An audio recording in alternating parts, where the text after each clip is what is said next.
I have with us on the broadcast editor of the Sunday Guardian, Joyita Basu, is with us. Let me also take the opportunity of introducing all our other guests. Maj Mohommed Ali Shah is joining us on the broadcast.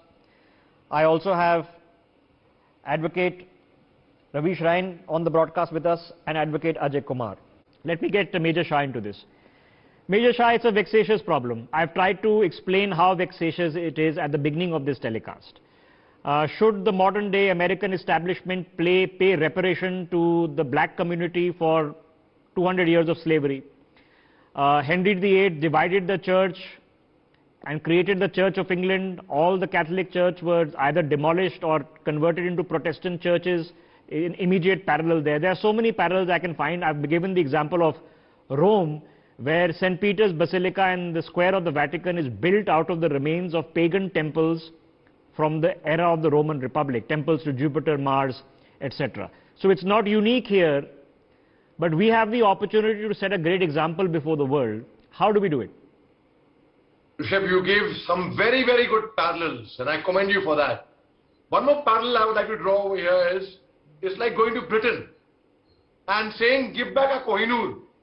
It used to belong to us. Now, both the communities have to respect each other. The minority community respects their minority community. The majority community respects the minority community. I do not know if this is a utopian thought or not, but I really wish and I hope that happens. We all should learn from the army, Rishabh. In the army, I always quote this example. There's a place called the Artillery Center in Nasik. On one square, there's a temple, there's a mosque, there's a gurdwara, there's a church, and the same square. There's never been a problem. Why? Because of the internal ideology, the thinking. The people are convinced. Now, having said that, I'll give you an analogy of two brothers. You know, our parents have given the property, and would they be going to court each time? As Advocate Ajay sir rightly said, okay, fine. You have the law, you can appeal to the law, all right. You would be correct. But then, would that amicably resolve any situation? The moment I have a problem with anyone, and if I go to the court, I aggravate the problem. And when we see that okay, with all due respect to the judiciary, but we just saw the Yasir Malik's case, 32 years. It took 32 years for any judgment. I mean, Ajmal Kasab was left for 10 years, over a decade. So any court case regarding monument, regarding temple, we also Ayodhya case, Ram Janam Bhoomi case, took so many years. Yes, legally you would be right. Legally you would be right. You would not be wrong legally. But does that resolve the issue?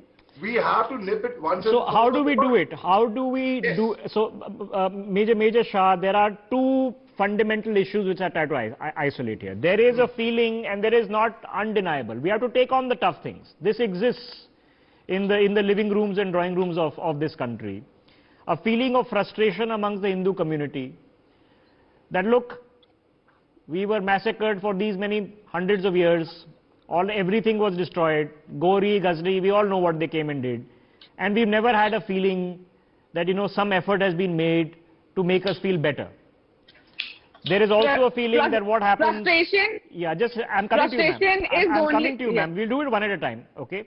The second feeling is that you have a 200 million strong Muslim community in India who feel that, look, this is an exactification of our fears, that there it becomes majority rule. Today it will be the monument, tomorrow it will be the houses we live in. How do we address these larger questions, Major Shah? To put an end to this only, because there is no end to it. Every mosque, every monument, there would be a claim and a counter claim, and then it's going to be you versus me, and there is no end to it. There is just no end to it. To put an end to this only, in 1991, the Places of Worship Act came along. A lot of people say it was to appease the minority community. No, it was to bring peace and harmony so that we can coexist together, because we are a salad bowl nation. We are not a melting pot, unlike the West. We here, in a salad bowl, you can easily distinguish between a carrot, a cucumber, a potato, but yet they're different. Now, before 15th August 1947, whatever the character, whatever the status of a place of worship was, in 1999, there's an exception to Ayodhya, to Ram Janam Bhoomi. Why is there an exception? There's an exception because there was a lot of discord, a lot of communal disharmony happening in 1991. And to put an end to that, we all saw the Mumbai riots, we saw the Mumbai bomb blast by Dawood Ibrahim. We saw a lot of discord happening. So the courts decided, okay, let's put an end to it here and let's accept it amicably, that both the communities will respect each other. But that is not happening now. Okay. So I'll take the example of Major Shah. If two people in a family, two brothers or two sisters go to court, as happened in the Allahabad High Court in Ayodhya, where nobody accepted the ruling and everybody appealed and then counter-appealed and counter-appealed, by the time the conclusion comes, there are going to be people who will be dissatisfied with the result. Some people will feel victory, some people will feel defeat. But family to toot gayi na. Major Shah, in the hope that a lot of these things can be sorted out in a reasonable fashion without having to, fight it out in the courts for the next 10, 15, 20 years, what should be those one step forward from all of us which belong to one community or the other? Okay, Rishabh, Joyita, I just said that, show large-heartedness, magnanimity. Well, I would like to draw a different parallel to Ram Janambhoomi verdict, the Ayodhya verdict. The former Vice-Chancellor of the Aligarh Muslim University, who's highly revered in the Muslim community, Lieutenant General Zamiruddin Shah Sahab had said during the Ayodhya verdict that the Muslim community at this time should show large-heartedness and just not contest it in the court. Because if the court give a ruling against the mosque and give a ruling in the favor of the temple, which happened, then there would be a lot of loss of faith and loss of faith as well. But this is different over here. So that's what he had said then, at that time.